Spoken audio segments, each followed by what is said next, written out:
అందరికీ నమస్కారం. రియల్ రాశి ఫలాలు ఛానల్ కి స్వాగతం. మిథున రాశి వారికి జరిగే శుభాలు అశుభాలేంటో తెలుసుకుందాం. ఈ వీడియోని తప్పకుండా చివరి వరకు చూడండి. ఈ వీడియోని ఇంకా లైక్ చేయకపోతే వెంటనే లైక్ చేయండి. ప్రతిరోజు మీ రాశి ఫలాలు అందరికంటే ముందుగా తెలుసుకోవాలంటే క్రింద కనిపిస్తున్న రెడ్ కలర్ సబ్స్క్రైబ్ బటన్ ని క్లిక్ చేసి ప్రక్కనే ఉన్న బెల్ బటన్ ని యాక్టివ్ చేయండి. అలాగే ఈ వీడియోని తప్పకుండా మీ మిత్రులందరితో షేర్ చేయండి. ఈరోజు మీరు నచ్చినటువంటి స్త్రీ కోసం వేరే వాళ్ళతో గొడవలో పాల్గొంటారు. కానీ ఆకస్మికంగా ఆ గొడవ చాలా పెద్ద కావడంతో మీరు గొడవను ముగించడానికి అన్ని ప్రయత్నాలు చేస్తారు. కానీ మీరు మాత్రం దాంట్లో జాగ్రత్తగా ఉండాలి, లేకపోతే మీకు గాయం తగిలే అవకాశాలున్నాయి.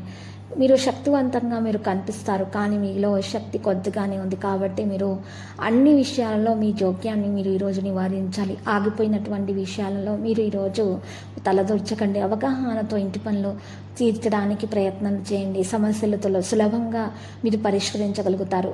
మీ తెలివితేటలను ఉపయోగించడం చాలా ముఖ్యం. పిల్లలకు చికిత్స చేసేటప్పుడు సందర్భంలో మీరు ఈరోజు చాలా జాగ్రత్తగా ఉండాలి.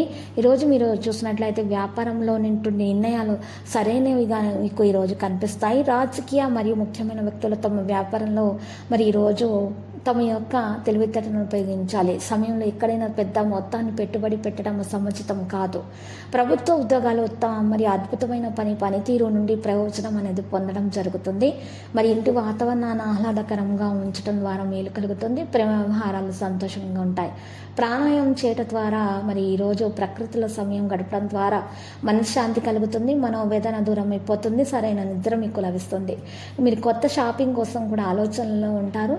అయితే కాబట్టి తక్షణ నిర్ణయాలు మాత్రమే ఈరోజు తీసుకోకండి. డబ్బుకు సంబంధించిన పథకాన్ని పదే మార్చవద్దు. నిర్ణయించబడిన విషయాలపై ఈరోజు మోటివేషన్ అవ్వడం జరుగుతుంది. ఈరోజు కొత్త వ్యక్తులతోటి మీరు తప్పు పదాలను ఉపయోగించవద్దు. మాట్లాడేటప్పుడు విద్యార్థులు అయితే కొత్త వ్యక్తులతోటి సంబంధాలను ఏర్పరచుకునే ప్రయత్నాలు ఈరోజు చేయకూడదు, మానుకోవాల్సి వస్తుంది.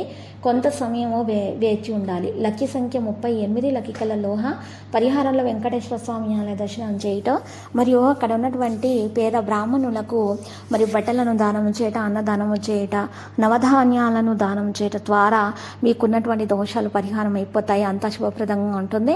ఆటంకాలు అప్పుల బాధలు తీరిపోతాయి. గృహ నిర్మాణానికి చేసేటటువంటి ప్రయత్నాలు సజావుగా సాగుతాయి.